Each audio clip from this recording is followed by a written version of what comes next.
જય માતાજી મિત્રો, સ્વાગત છે તમારું બધાનું આજના વિડીયોમાં। માતાજીએ સુખનો ત્યાગ કરવાનું શા માટે કીધું તે વાત ઉપર આજના પ્રવચનમાં માતાજીએ શું કીધું છે તે આપણે આજે જોવાનું છે। તો ચલો શરૂ કરીએ આજનો વિડીયો। જય કુખારમાં મેલડી।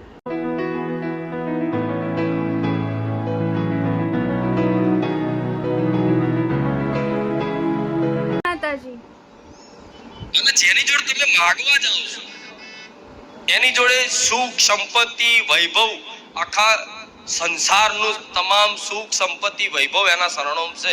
જેની જોડે તમે માગવા જાઓ છો માતાજી ભગવાન એની જોડે આખો ભંડાર છે કે સંપત્તિનો ભંડાર છે, સુખનો ભંડાર છે।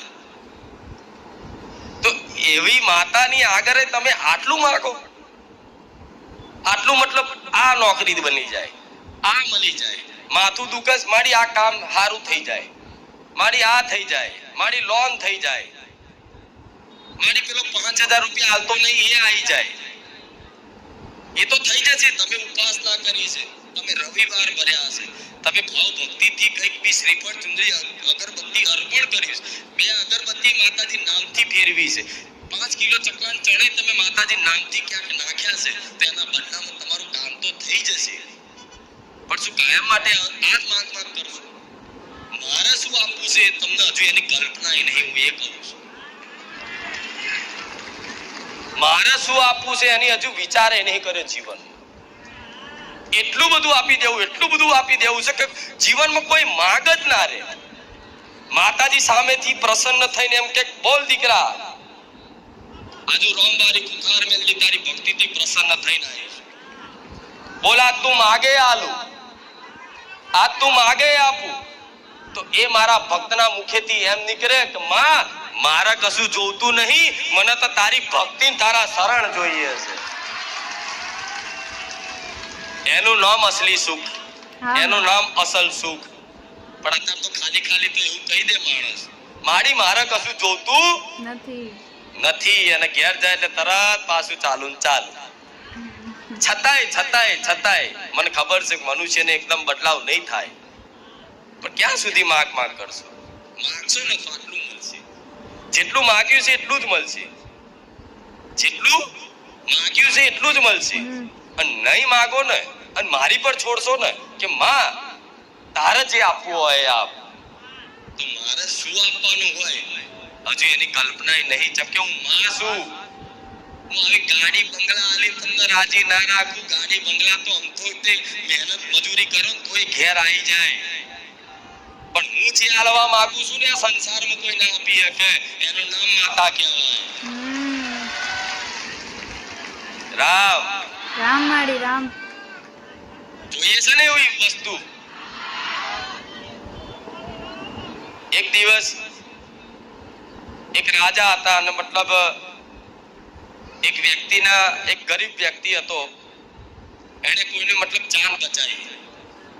એક ગરીબ વ્યક્તિએ કોઈને તળાવમાં પડવાથી એની જાન બચાવી, મતલબ એ પડીને એને બચાવ કર્યો।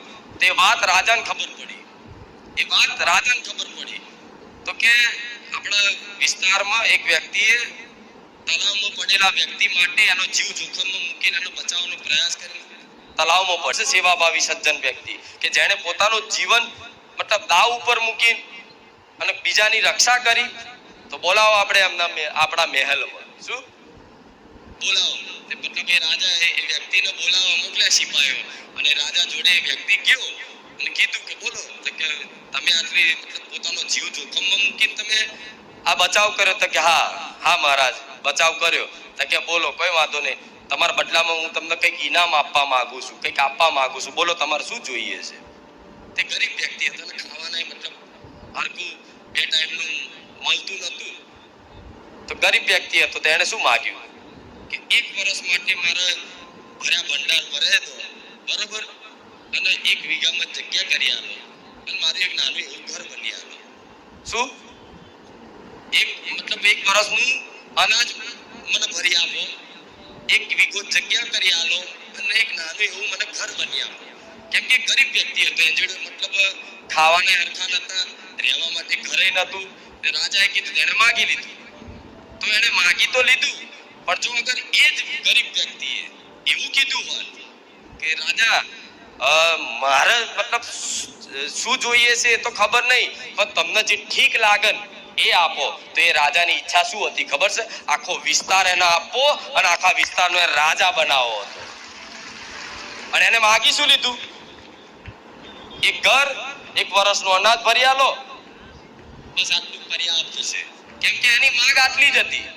અગર એ વ્યક્તિ એવું કીધું કે તમને જો ઠીક લાગે તમારે જે આપવું હોય એ આપો, તે રાજાના મનમાં તો એ જ હતું કે આને મારે આખા વિસ્તાર આપી દો, એક વિસ્તાર આપી દો, 1000 વીઘાનો એક વિસ્તાર આપી દો અને એનો રાજા એને સ્થાપિત કરી દો કે આ ગામનો, આ વિસ્તારનો આ રાજા ગાદી આ વ્યક્તિ. એને રંકમાંથી રાજા બનાવવાની ઈચ્છા હતી. પણ તમે માંગી લીધું શું આટલું? તો પછી રાજા શું કે ભાઈ હવે માંગ્યું છે તો હવે આપી દો. એ થોડી એવું છે કે ના ના હવે મારે તો આપવું છે તો લે. અગર એને આપણે આ વાત કીધી હોત કે તમને જે ઠીક લાગે, તમને જે યોગ્ય લાગે એ મનાવો, તો રાજા 100% એને રાજા બનાવી દે. પણ તમે આ રીતે તે કદાચ કરેલો કંઈક વાતે તમારા થોડા ઘણા સત્કાર્યોથી માતાજી પ્રસન્ન થાય. માતાજી પ્રસન્ન થાય એટલે એક દેવી શક્તિની એક મહિમા હોય છે કે તમે એની જેને માનતા હોય, જે તમારા આરાધ્ય દેવ હોય, માતાજી હોય, એને તમે દીવો કરતા હોય, અગરબત્તી કરતા હોય, એનું નામ લેતા હોય, એનું સ્મરણ થતું હોય, એના ફોટામાં મોબાઈલમાં જોતા હોય, એના દર્શન કરતા હોય, એના દરબારમાં જતા હોય, તો એક દેવી શક્તિની મહિમા હોય છે. એનું નામ લેવાથી, એને યાદ કરવાથી, એનું સ્મરણ કરવાથી, એના ધામ જવાથી આપે રૂપે મહિમા તમારી આગળ પાછળ ફરે. એટલે તમે જે વસ્તુ કદાચ ઈચ્છા કરો કે એની આગળ બોલો, પ્રગટ કરો ને, એ તરત એ શક્તિ એનું કાર્ય કરી દે ને કરી દે, થઈ જ જાય. એમાં કોઈ ચમત્કારની નવી વાત નથી. બધા ચમત્કાર સમજે મારી આ જબરદસ્ત ચમત્કાર કરી દીધો, આ કરી. અને તમે ભક્તિ કરી છે, તમે જેનું નામ લીધું છે, જેનું સ્મરણ કરી છે, એની શક્તિ 24 કલાક તમારી જોડે હોય. તમે જે બોલો ને જે માગો એ પૂરું થાય.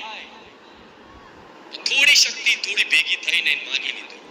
ભરો, ગલ્લો ભરો, બેલેન્સ ભરો, અને બેલેન્સ ના વાપરો તો સદુપયોગ પશુ પક્ષીની સેવામાં વાપરો. તમારા વ્યક્તિગત જીવન માટે ભલે તમે દુખી રહી જાઓ ને, તો એક સમય ચાલશે કે હું દુખી રહું, પણ ના, મારી માં તારી કૃપાથી હું કોકને સુખી કરું ને, મને એવું આપજે. તમારા સુખનો ત્યાગ કરવો પડશે.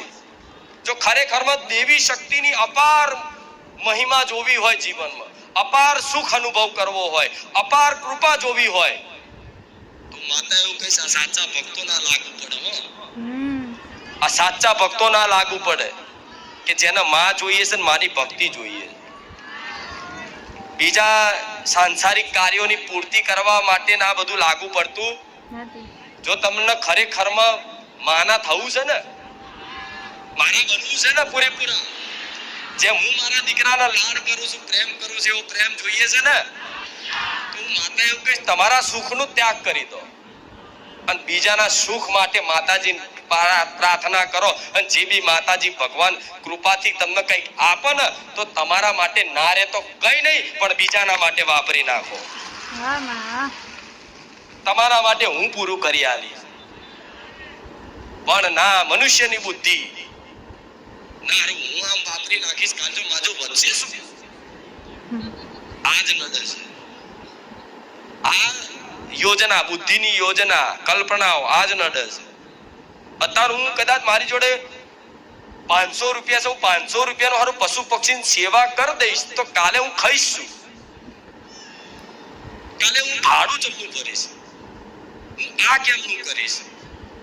એક વખત હિંમત કરી અને આ વાતનો ભરોસો કરી અને 500 હોય તો ભલે 500 ના વાપરવાનું કહું, પણ 500 થી 100 રૂપિયા તો વાપરી જુઓ. કોઈ અબુલા જીવ માટે, પશુ પક્ષીઓ માટે, કોઈ ગરીબ દુખિયારા માટે, જ્યાં તમને નજરમાં આવે ત્યાં. અને ત્યાં ક્યાંય હોધવા નહીં જવાના. સેવા કરવા માટે કોઈ બજારમાં શોધવા નહીં જવાના કે કોની સેવા કરું. જે તમારી સામે આવે, જે તમારી નજરે દેખાય, જ્યાં તમને પ્રેરણા થાય ને મારી, ત્યાં આંખો બંધ કરીને કરી દેજો, ભલે તમારી જોડે ના હોય તોય. આલવાવાળી હું બેઠી છું, આલવાવાળી હું બેઠી છું. આમાં બધું જ દૂર થઈ જશે, આમાં બધું જ દૂર થઈ જશે. તમારા જન્મના કર્મો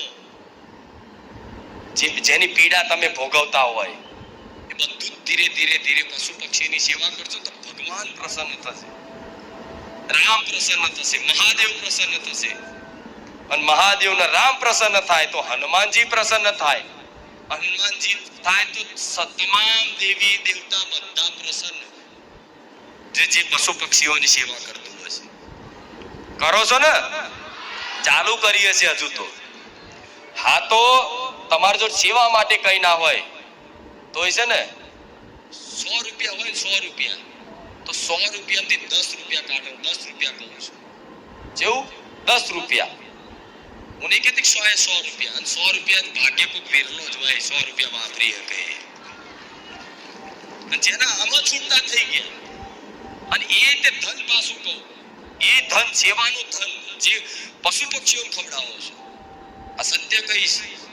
આ વાત મતલબ દરેકને લાગુ પડે. કલ્યાણ ઈચ્છું છું, તમારું ભલું ઈચ્છું છું ને, એટલે હું બોલું છું. આ સેવામાં એવાનું ધન કદાચ હશે કે જે ઈમાનદારીનું હોય, જે મહેનતનું હોય, જે નીતિનું હોય.